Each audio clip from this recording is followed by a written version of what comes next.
cangkulmu, ambil tongkurmu, kita bekerja tak jemu-jemu. Cangkul, cangkul, cangkul yang dalam, tanah yang longgar jagungku tanam. Beri pupuk supaya subur, tanamkan benih dengan teratur. Jadinya besar, lebat buahnya, tentu berguna bagi semua. Cangkul, cangkul, aku gembira menanam jagung di kebun kita.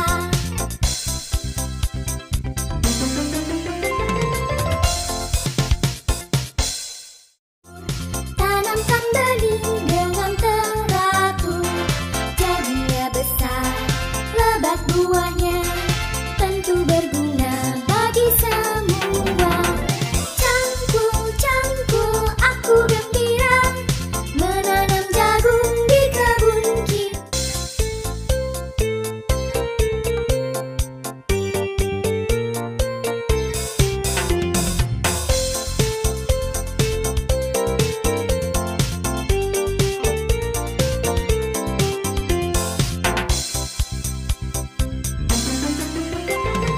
Ayo kawan, kita bersama menanam jagung di kebun kita. Ambil cangkulmu, ambil tongkurmu, kita bekerja tak jemu-jemu. Cangkul, cangkul, cangkul yang dalam, tanah yang longgar jagungku tanam. Beri pupuk supaya subur, tanamkan benih dengan teratur. Jadinya besar, lebat buahnya, tentu berguna bagi semua.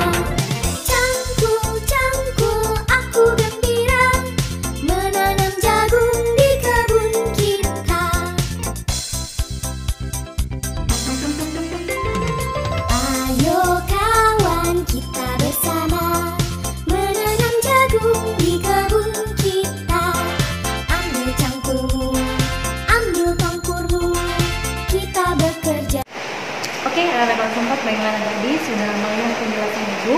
Ibu memberikan penjelasan hari ini melalui slide karena cuaca tidak terlalu mendukung, apalagi sore itu sangat kecil ya kalau mau menjelaskan. Jadi silakan diperhatikan dengan baik slide yang Ibu berikan tentang penjelasan dari pelajaran kita hari ini tentang menjelaskan hubungan antara kondisi lingkungan dengan kegiatan pemanfaatan sumber daya alam. Jadi anak-anak kelas 4 harus perhatikan ya, jenis-jenis kenampakan yang ada di Indonesia itu ada daerah pantai, daerah dataran rendah, dataran tinggi ya.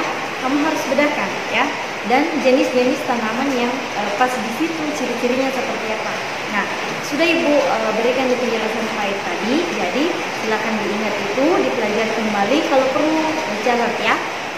Nah, saya perhatikan anak-anak kelas 4, dikatakan bahwa Indonesia itu dijuluki sebagai negara agraris dan negara maritim. Kenapa demikian?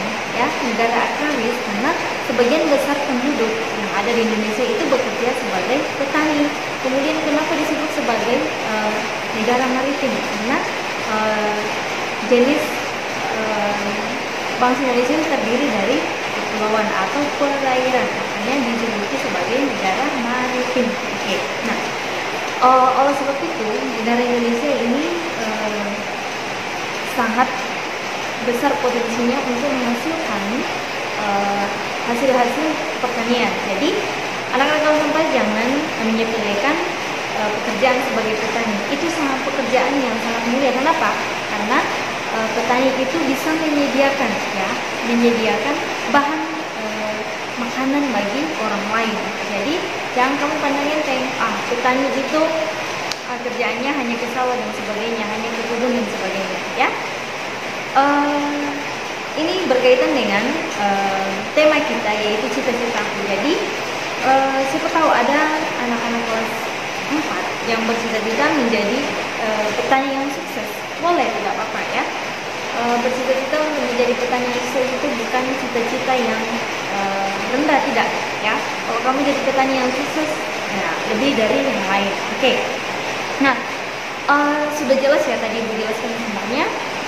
Kemudian di situ dalam pemanfaatan sumber daya alam di Indonesia ada jenis-jenis usaha ya, jenis-jenis usaha. Kalau di buku kalian itu hanya 4, yang Ibu berikan di slide tadi ada 5 ya.